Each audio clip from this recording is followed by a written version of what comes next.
morning. So, we have been discussing different supramolecular synthon. Let us see, I will just recapitulate for some 5-10 minutes. We discussed macrocycles,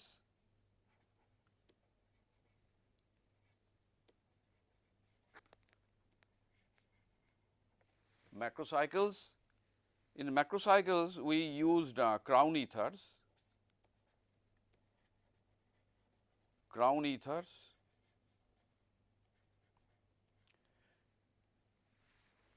and different other macrocycles. For example, Aja macrocycles, Thia macrocycles, Aja, Thia macrocycles, okay, all kinds of mixture. Then we took macrocycles with pendant arms,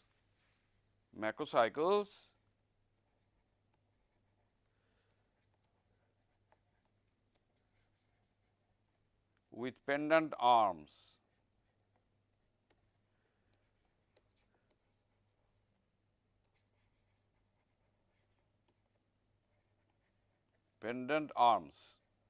One or two arms, and these are called, in case of ethers, ether, when the macrocycle is crown ether, then this pendant arm we call it lariat ethers, okay,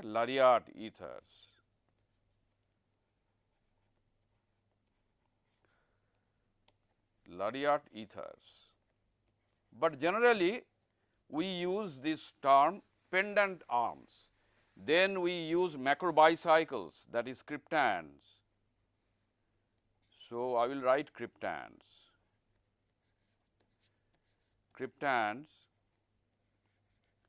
From cryptands we discuss their synthesis and little bit. I do not claim that we have discussed at length, but at least some introduction. So, people who are interested, for them at the end of this entire lecture series, I will give them some key references for the synthesis of these kind of materials. Okay. So, after cryptands of different kinds we mentioned, and now we put, after cryptands we put, what did we do? Okay, we took, I keep forgetting things nowadays. All right, after cryptands we took spherands,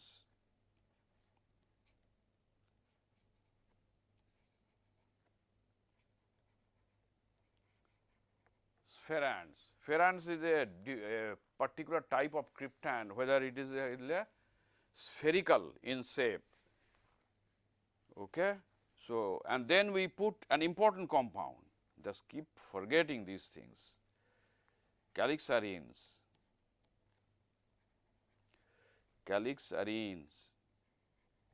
We did a large number of, we spent some time in calixarenes, and we also did, after calixarenes, we did I do not remember all those things. Okay. So, we did several items, these are called supramolecular synthon.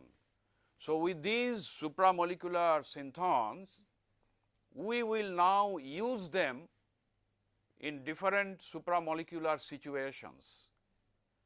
Okay. Our aim is to extract some useful properties out of these systems, so that we can make use of them. Because you have understood that unless we can make use of the compounds that we are making, those compounds will be called useless ones. So, but we are interested in making compounds and study them which are useful to us. So, from today onwards, I will start usefulness of these compounds in different situations. So, first I will say you that in the microscopic world, several events take place in the microscopic world, and we can conveniently see those events through something called fluorescence. So, fluorescence is an important technique.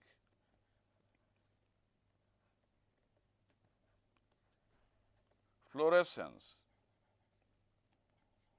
Fluorescence, or sometimes they call also known as luminescence.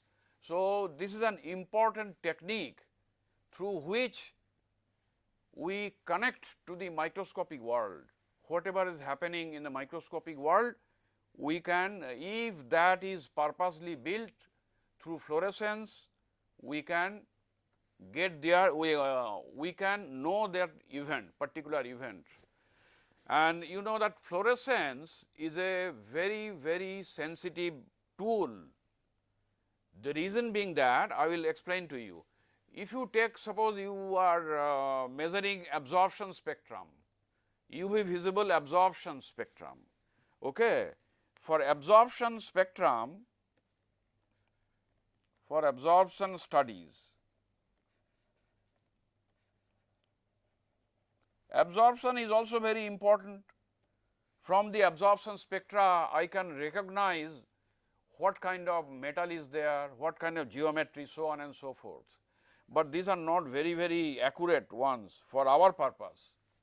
Okay. Why? Because absorption, usually we take solution maybe 10 to the power minus 2 molar, 10 to the power minus 2 to 10 to the power minus 3 molar. Not very dilute, but fluorescence is a very, very sensitive technique, and we take concentration say 10 to the power minus 6, 10 to the power sometimes 10 to the power minus 7 molar. So, it is a very sensitive technique, and the reason I will just explain to you. Okay. In absorption, I am drawing only the schematics. In absorption,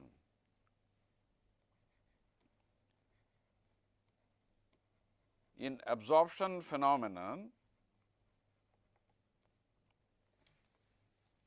is a source of light, monochromatic light is a source of monochromatic light. Okay. We do not worry about how to do this. So, this light goes through both, is a solvent, okay, solvent, and then sample, okay, is a sample.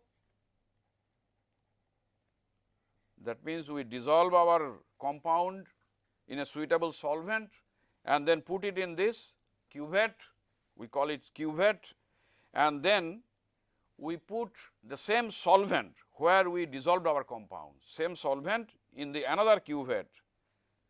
This is called solvent front, solvent. And what do we measure? So, intensity comes through this is I0, and intensity come through this sample, suppose I. Okay. And what we actually measure? We measure in the equipment, we measure I0 minus I, okay, where I0 is quite some intense radiation, all right, monochromatic light, and I is also the sample has absorbed somewhat. Say I will write in a number, give a number, say solvent is 100, okay, and say sample will absorb 10. So, that means 90 will come out. So, what we are measuring? That 10, okay, 100 minus 90, that is 10, that is what we are measuring. Because of that, we cannot, so absorption spectroscopy is not that sensitive, okay, because we are measuring the difference of two intense radiation as a function of wavelength and all that, those things are there. So, here measuring the difference I0 minus I. So, that will give us what has been absorbed by the sample. So, this is not very accurate. If we have to, if you take 10 to the power minus 6 molar, we will not see anything. Okay. So, it is not very sensitive. How about fluorescence? Fluorescence is extremely sensitive. Fluorescence, I am going in a minute the fluorescence diagram. Fluorescence, just take my word for it now, fluorescence, we take a sample in a solvent and then we excite it and then stop it, we excite it, okay, and that excited molecules will come, excited molecules will come back to the ground state giving radiation, and we are measuring the entire radiation. So, just very crude I am doing. This is a ground state, this is an excited state, electronically excited state. Suppose I am taking a fluorescence system, we excite it and then it comes back giving out fluorescence, and we are measuring the entire. So, we are measuring entire, is not I0 minus I, but we are measuring I completely. So, that is a lot, and that is why fluorescence is a very, very sensitive technique, and we can measure fluorescence of 10 to the power minus 6 or 10 to the power minus 7 molar compound, or sometimes less, more or less. Okay. So, that is why often in biological systems situations will arise where we need very, very small concentration of this kind of some materials, then fluorescence is a very, very sensitive technique. Okay, followed? All right. So, before we talk about fluorescence, the most important thing about fluorescence that we have to write a fluorescence diagram, that is called Jablonski diagram. Jablonski diagram, let me write Jablonski diagram.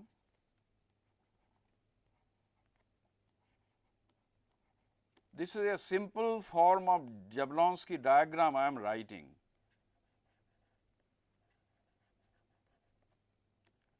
Okay, very simple form. So, here is your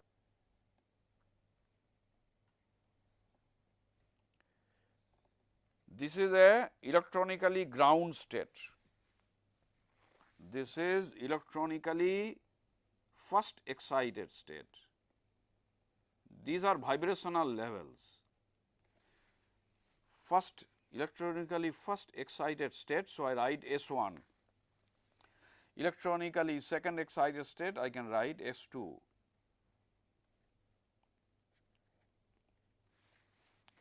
So, when I am exciting the molecule with radiation, molecule will absorb energy and it will go to these states. It can go to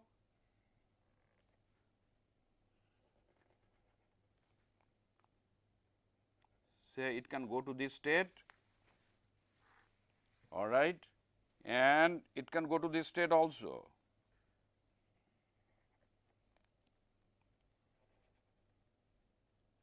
This state also, followed.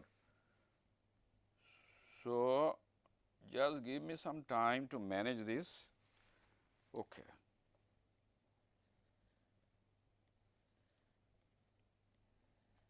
Fine. So, this is absorption and we give. So, with the same H nu it is absorption, and what happens, these are vibrational different states. So, eventually this one will come down to this state. Okay. From if it goes to S2, the molecule will come down to S1 state, excited, first excited state, and also eventually it will come to this lowest vibrational state. So, both this one as well as this one, absorption, they will come down to this state.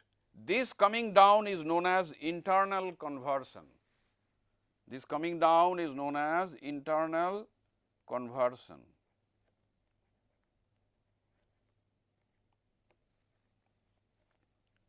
Internal conversion.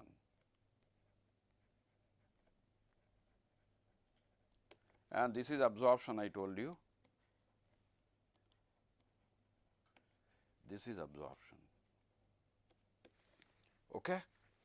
So, it comes to the, so all these molecules upon excitation can go to populate S1 as well as S2, but eventually through internal conversion they all come to the S1 state, they come to the S1 state, and at the lowest vibrational level this particular process is called internal conversion. Okay. Now, there is another state which I am coming later. Okay. This is called T1 state, triplet state. All right. And okay, so forget about that for a moment. So, from this ground state, vibrational ground state, in the first excited electronic state, it will come down.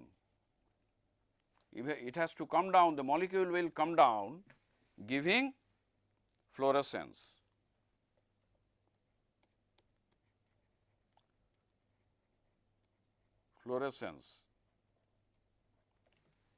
Okay, it will come down giving fluorescence. It can also go to this triplet state, okay, through, is called intersystem crossing,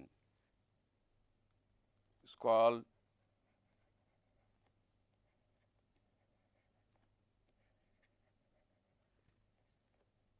intersystem crossing.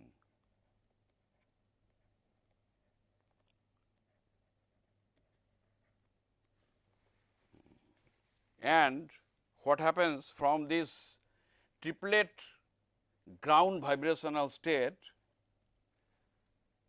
it can come down to this ground state.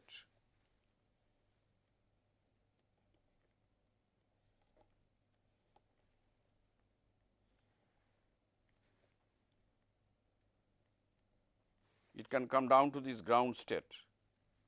Okay. This is called phosphorescence.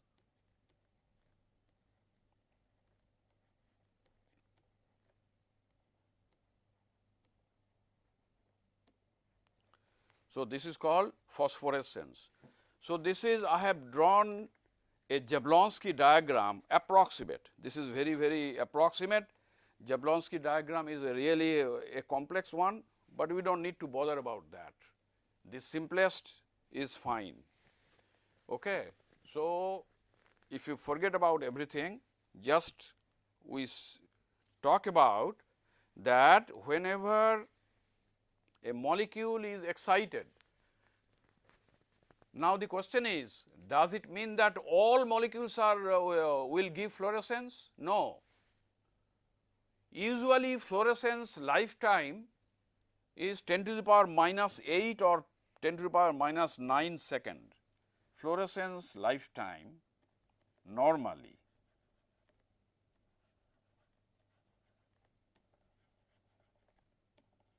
Fluorescence lifetime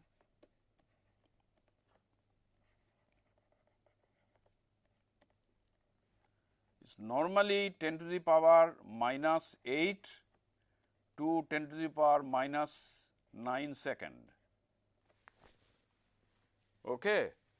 But any molecule, if we excite, they will be excited to say first excited state, that is called absorption spectroscopy. What happens to those molecules?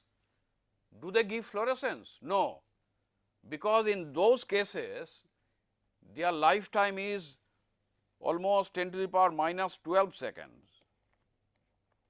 So, before fluorescence they all come down, okay. There is no fluorescence, they give no fluorescence, they come down and via non-radiative pathway by giving off heat, okay, they come down to the ground state eventually in a generally molecule, but there are some molecules for which, so this is a property of molecule fluorescence. Some molecule or we call fluorophore, that is fluorescence active. So, those fluorophore molecules upon excitation go to the excited state and then spend their 10 to the power minus 8 to about 10 to the power minus 9 second. Some even go to picosecond also, all right. So, it depends upon the fluorophore, structure of the fluorophore and so on and so forth. So, that is why not all molecule gives fluorescence, but only certain molecule give fluorescence, we call them fluorophore. So, we call them fluorophore. Fluorophore,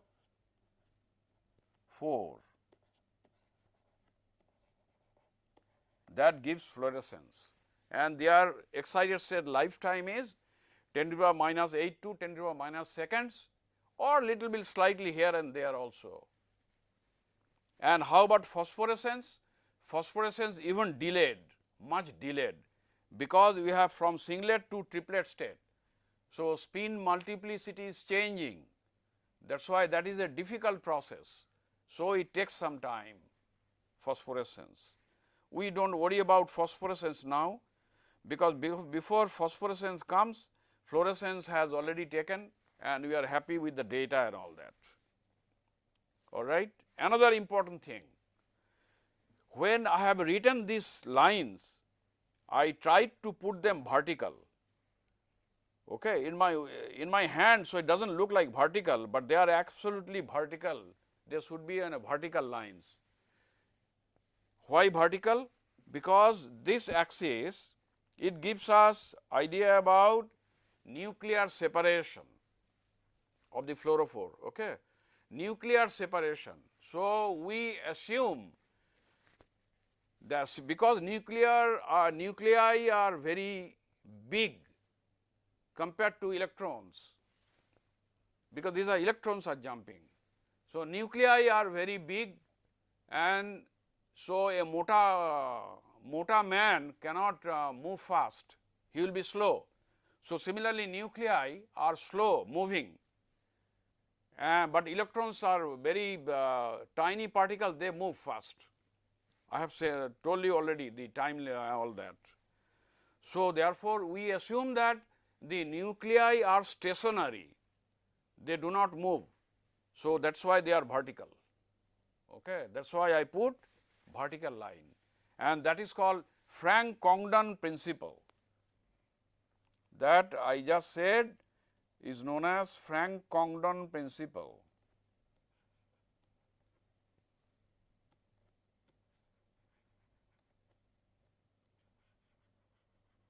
Frank-Congdon,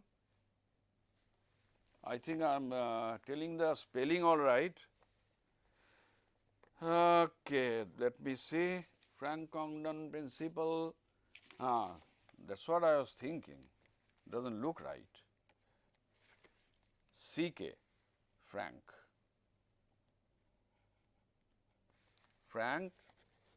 now it is all right. Frank-Congdon principle.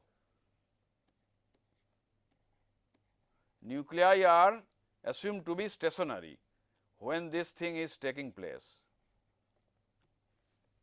Fluorescence going up and coming down are taking place. All right. So, this is about, I do not think anything else I am missing. Okay. So, you have to know this Jablonski diagram. I do not expect you to know in detail, but at least some salient features of Jablonski diagram and this time, about some time lifetime, fluorescence lifetime, and then the lifetime of absorption excited state in an absorption non-fluorophores, they come much faster, and fluorescence so will be slower that compared to that. All right. So, this is about the fluorescence. Now, with this fluorescence we could make use of this fluorescence phenomenon in purposely built systems, fluorophores, supramolecular systems.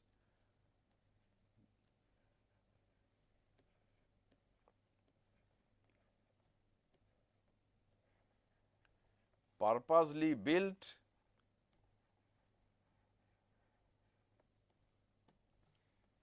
systems.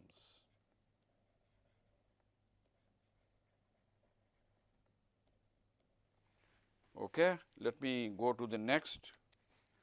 Purposely built systems, that means what I am saying, let me first write the systems. We can put here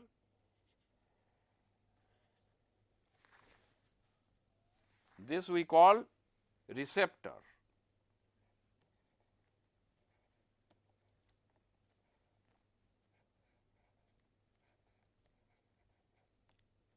Receptor. My macrocycle, it could be a macrocycle, it could be a cryptand, okay, it could be a calixarine, so on and so. So, these are receptor. A receptor accepts an analyte. An analyte means it could be a metal ion or it could be any species, non-metallic species also. And here I have drawn a line that is called spacer, space.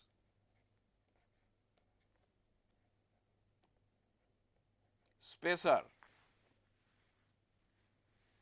and this one is fluorophore. This one is fluorophore. Fluorophore. So, this is receptor, this is spacer, and this is fluorophore. This is one configuration and very popular configuration. I will show you. So, this configuration. Okay. Another configuration is receptor and fluorophore are integrated, receptor and fluorophore. So, from now on my receptor would be, we signify like circle, and fluorophore will signify like a rectangle kind of. Okay. So, this is integrated, receptor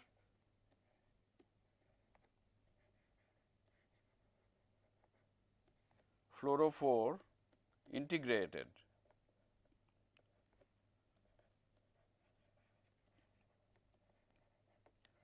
Receptor fluorophore integrated,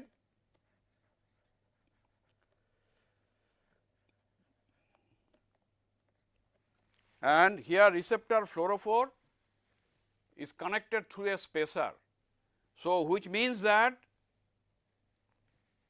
which is easy to design. We want many different kinds of design. Okay. This one is very easy to design because I independently can vary my fluorophore and I can independently vary my receptor. And spacer is not only separates these two, they serve important purposes. As we go along, it will be obvious to you. All right. So, in a supramolecular systems that uses fluorescence, we have two main designs.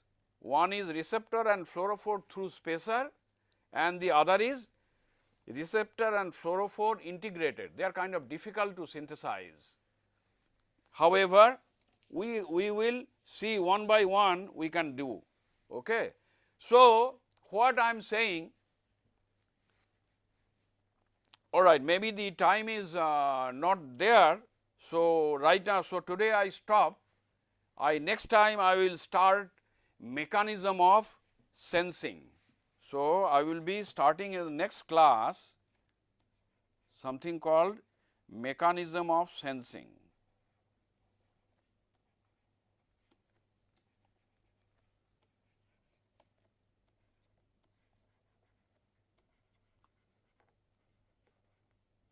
Okay. I will start mechanism of sensing. Thank you very much.